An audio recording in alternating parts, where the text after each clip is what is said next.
விளக்கின் உவமை. மலையின் மேல் இருக்கிற பட்டணம் மறைந்திருக்க மாட்டாது. விளக்கைக் கொளுத்தி மரக்காலால் மூடி வைக்காமல் விளக்குத் தண்டின் மேல் வைப்பார்கள்.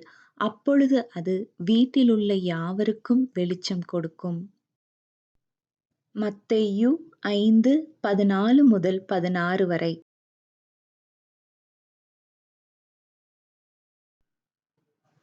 துரும்பைப் பற்றிய உவமை.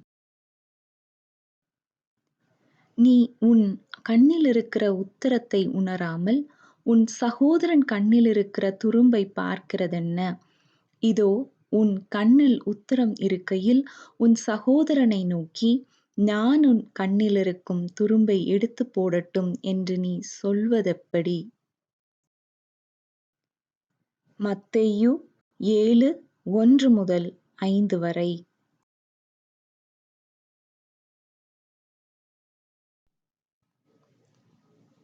ஞானமுள்ள மற்றும் மூடனான கட்டுவோர் உவமை. ஆகையால் நான் சொல்லிய இந்த வார்த்தைகளைக் கேட்டு இவைகளின்படி செய்கிறவன் எவனோ அவனைக் கன்மலையின் மேல் தன் வீட்டைக் கட்டின புத்தியுள்ள மனுஷனுக்கு ஒப்பிடுவேன். நான் சொல்லிய இந்த வார்த்தைகளைக் கேட்டு இவைகளின்படி செய்யாதிருக்கிறவன் எவனோ அவன் தன் வீட்டை மணலின் மேல் கட்டின புத்தியில்லாத மனுஷனுக்கு ஒப்பிடப்படுவான். மத்தேயு 7:24-27 வரை.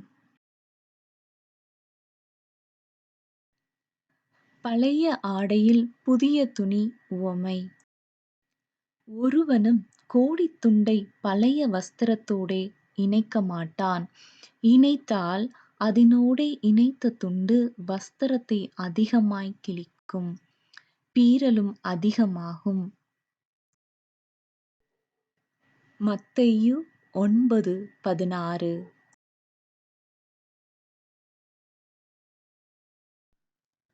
பழைய திராட்சை ரச பைகளில் புதிய ரசம் உவமை. புது திராட்சரசத்தை பழந்துருத்திகளில் வார்த்து வைக்கிறதும் இல்லை. வார்த்து வைத்தால் துருத்திகள் கிழிந்துபோம், இரசமும் சிந்திப்போம், துருத்திகளும் கெட்டுப்போம்.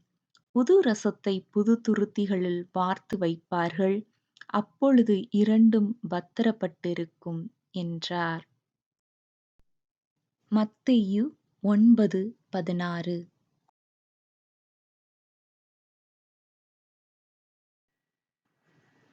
விதைப்பவன் உவமை. விதைக்கிறவன் ஒருவன் விதைக்கப் புறப்பட்டான். சில விதை வழி அருகே விழுந்தது. பறவைகள் வந்து அதைப் பட்சித்துப் போட்டது. சில விதை அதிக மண்ணில்லாத கற்பாறை இடங்களில் விழுந்தது. மண் ஆழமாயிருந்ததினாலே அது சீக்கிரமாய் முளைத்தது. சில விதை முள்ளுள்ள இடங்களில் விழுந்தது. முள் வளர்ந்து அதை நெருக்கிப் போட்டது. சில விதையோ நல்ல நிலத்தில் விழுந்து, சிலது 100ஆகவும், சிலது 60ஆகவும், சிலது 30ஆகவும் பலன் தந்தது. மத்தேயு 13:3-9 வரை.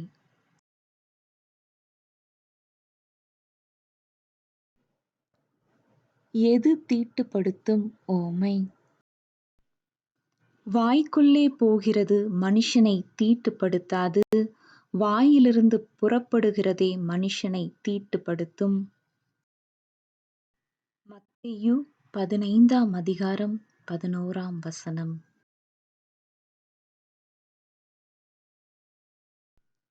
காணாமற்போன ஆட்டின் உவமை. ஒரு மனுஷனுக்கு 100 ஆடுகள் இருக்க, அவைகளில் ஒன்று சிதறிப்போனால் அவன் மற்ற 99 ஆடுகளையும் மலைகளில் விட்டுப்போய் சிதறிப்போனதைத் தேடாமலிருப்பானோ? மத்தேயு 18:12-14 வரை.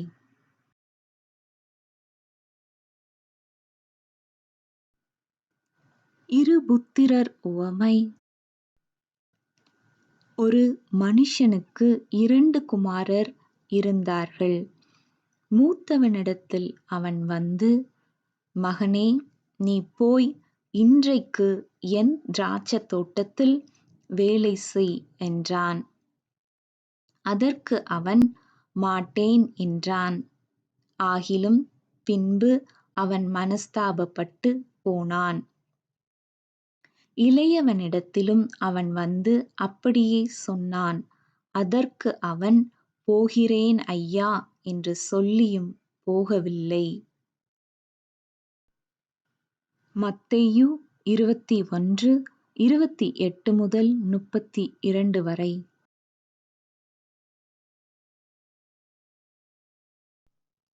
கொடூரமான குத்தகைக்காரர்களின் உவமை. வீட்டெஜமானாகிய ஒரு மனுஷன் இருந்தான். அவன் ஒரு திராட்சைத் தோட்டத்தை உண்டாக்கி, அதைச் சுற்றிலும் வேலி அடைத்து, அதில் ஒரு ஆலையை நாட்டி, கோபுரத்தையும் கட்டி, தோட்டக்காரருக்கு அதைக் குத்தகையாக விட்டு புறதேசத்துக்குப் போயிருந்தான்.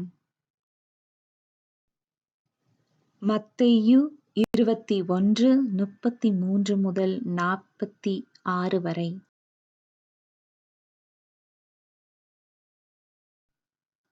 விசுவாசமும் விவேகமுமுள்ள வேலைக்காரனின் உவமை.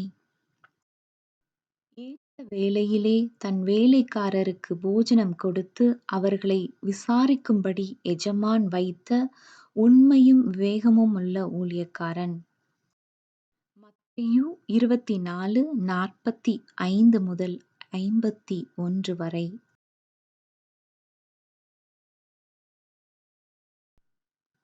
அத்தி மரத்தின் உவமை. அத்தி மரத்தினால் ஒரு உவமையைக் கற்றுக்கொள்ளுங்கள். அதிலே இளங்கிளை தோன்றி துளிர்விடும்போது, வசந்த காலம் சமீபமாயிற்று என்று அறிவீர்கள். அப்படியே இவைகளையெல்லாம் நீங்கள் காணும்போது, அவர் சமீபமாய் வாசல் அருகே வந்திருக்கிறார் என்று அறியுங்கள். மத்தேயு 24:32-35 வரை.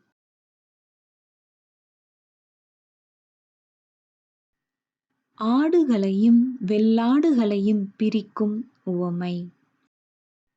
மேய்ப்பனானவன் செம்மறி ஆடுகளையும் வெள்ளாடுகளையும் வெவ்வேறாகப் பிரிக்கிறது போல, அவர்களை அவர் பிரித்து, செம்மறி ஆடுகளைத் தமது வலது பக்கத்திலும் வெள்ளாடுகளைத் தமது இடது பக்கத்திலும் நிறுத்துவார். மத்தேயு 25:31-46 வரை.